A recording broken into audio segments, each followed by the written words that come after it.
عام طور پہ جب آپ شکر گزاری کی بات کرتے ہیں تو صرف اللہ تعالیٰ کی شکر گزاری کی باتیں کرتے ہیں کہ شکر گزاری کا مطلب ہے کہ اللہ کا شکر میں انسانوں کا بھی شکر ادا کرنا چاہیے، اپنی فیملی رشتہ داروں کا۔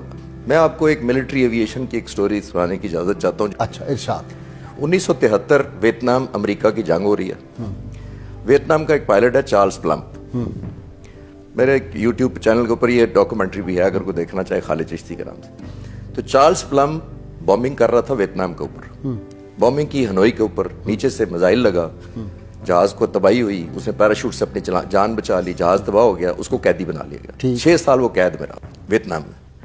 6 سال بعد رہائی پا کے امریکہ گیا تو وہ خود کہتا ہے کہ میں ایک دفعہ ایک ناشتہ کر رہا تھا اپنی بیوی کے ساتھ ایک ریسٹورنٹ میں، تو میں نے دیکھا ایک شخص گھور رہا ہے مجھے دور بیٹھا بڑی دیر سے، اور جیسے پتہ نہیں کچھ کہنا چاہ رہا ہے، اور تھوڑی دیر بعد وہ شخص میرے پاس آیا اور آ کے کہتا ہے تم چارلز پلمپ ہو؟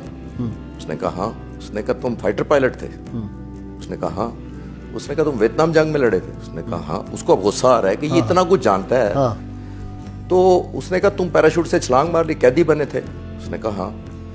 تو اس نے کہا وہ پیراشوٹ جو تھا وہ کام کر گیا اس دن؟ اس کو اور غصہ آیا۔ اس نے کہا تم ہو کون؟ اس نے کہا اس دن تمہارا پیراشوٹ میں نے پیک کیا تھا۔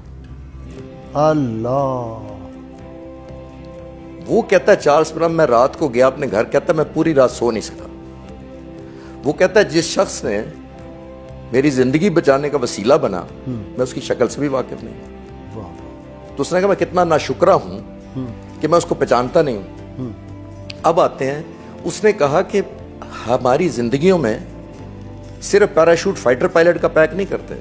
چارلز پلمپ کہتا ہے ہماری زندگیوں میں ہر شخص جو ہمارے لیے صبح ناشتہ بناتا ہے، ہمیں اسکول بھیجتا ہے، ہماری فیسیں ادا کرتا ہے، ہمیں دوائیاں لے کے دیتا ہے، ہمیں ڈاکٹر کے پاس لے جاتا ہے، ہمارے لیے کمائی کر کے لاتا ہے، وہ ہر شخص میرے لیے پیراشوٹ پیک کر رہا ہے یا پیراشوٹ پیک کرنے کا تو اس نے انگریزی میں کہا learn to know who packs your parachute. Parachute کا مطلب صرف جہاز والے پیراشوٹ کا۔ صبح سے لے کے رات تک میں ابھی اٹھا ہوں، یہاں آیا ہوں، میں نے پورا دن گزارنا ہے، پتہ نہیں کتنے لوگوں نے میرے لیے پیراشوٹ پیک کرنا ہے یا پیراشوٹ۔ واہ واہ واہ، what an example, what an example.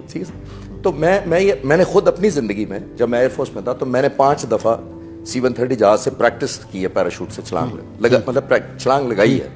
مجھے ان 5 کا نہیں پتا کن لوگوں نے اس دن میرا پیراشوٹ۔ جب میں نے یہ سٹوری پڑھی تو میں نے کہا کہ اس نے تو 1 دفعہ ماری تھی، ٹھیک ہے فائٹر جہاز سے ماری تھی، میں نے ٹریننگ کے دوران کی تھی کہ 5 دفعہ مجھے چھلانگ مار کے سیکھنا پڑا کہ پیراشوٹ سے کیسے چھلانگ مارنی، تو مجھے خود بھی نہیں یاد اپنی زندگی میں اس نے پیراشوٹ واقعی۔ اور جب تک کہ میں نے اسٹوری پڑھی نہیں تھی مجھے یہ نہیں پتا تھا کہ یہ پیراشوٹ احسان مندی کیا ہوتی ہے۔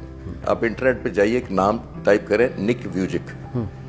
یہ ایک شخص ہے جو آسٹریلیا میں پیدا ہوا، نہ اس کے دونوں بازو ہیں نہ اس کی دونوں ٹانگیں ہیں، یہ صرف دھاڑ ہے اور سر ہے۔ اللہ! یہ خود کہتا ہے کہ میں 10 سال کی عمر میں نے سوچا کہ میں کیوں پیدا ہوا ہوں، مجھے خودکشی کر لینی چاہیے۔ پھر میں نے کہا کہ نہیں، میرے پہ اللہ تعالیٰ نے مجھے زندگی تو دی ہوئی ہے، میں سانس تو لے رہا ہوں، آنکھیں بھی ہیں، آنکھیں بھی ہیں، میں دنیا کو دیکھ پا رہا ہوں، ہاتھ اور ٹانگیں نہیں ہیں، دھڑ سے یہاں سے وہ نہیں تھا۔ تو خودکشی سے وہ نکلا، اس نے سوچا مجھے زندگی میں نوکری نہیں ملے گی، کہتا ہے مجھے نوکری مل گئی، اور آپ حیران ہوں گے کہ اس کو بیوی بھی ملی، اس کو 4 بچے ملے۔ اللہ اکبر، اللہ اکبر! 4 بچوں کی اولاد دی اللہ تعالیٰ نے۔ وہ بے شک کافر ہو، بے شک کرسچن ہو، کسی مذہب سے ہو، وہ اتنا شکر گزار ہے۔ غازی صاحب اس وقت موٹیویشنل سپیکر ہے دنیا کا، 75 ملکوں میں اپنی تقریریں کر چکا ہے اس دھڑ کے ساتھ صرف، صحیح، اور تقریباً 31 پریزیڈنٹس اور ہیڈ آف دا گورنمنٹ کے سامنے یہ اسپیچ دے چکا ہے۔ وہ جب جاتا ہے، میں نے اس کی انٹرنیٹ پہ دیکھی ہے، وہ کہتا ہے آپ لوگ شکر گزاری نہیں کرتے کہ آپ ہاتھوں سے اٹھ جاتے ہیں، پاؤں سے چل کے چلے جاتے ہیں۔ کہتا ہے میں جب گر جاتا ہوں تو آپ کو پتہ نہیں ہے کہ میں اٹھتا کیسے۔ اس نے کہا میں سر کے ذریعے پہلے گھوم کے الٹا ہوتا ہوں، پھر گردن کو نیچے کر کے جھٹکے سے میں اٹھتا ہوں، کیونکہ دھڑ ہے صرف اور ایک سر ہے۔ وہ گولف کھیلتا ہے۔ اچھا جی، واہ واہ واہ! وہ منہ کے اسٹک کے ساتھ آپ میں کہنا چاہ رہا ہوں کہ ہم احساس نہیں کرتے کہ ہمارے اللہ تعالیٰ نے جتنی، میں ابھی چل کے جاؤں گا، میں گاڑی چلا کے جاؤں گا، میں کھاؤں گا، ایک ایک قدم پہ جب اللہ تعالیٰ مجھے آج سانس دے رہا ہے، تو کبھی میں نے سوچا جو اس وقت کتنے ہزاروں لوگ وینٹیلیٹر پہ ہیں اس وقت، اور اگلے سانس کا ان کو اس لیے نہیں پتا، اور ان کی مجبوری ہے کہ جب تک وینٹیلیٹر سانس دے گا تو سانس چل رہی ہے۔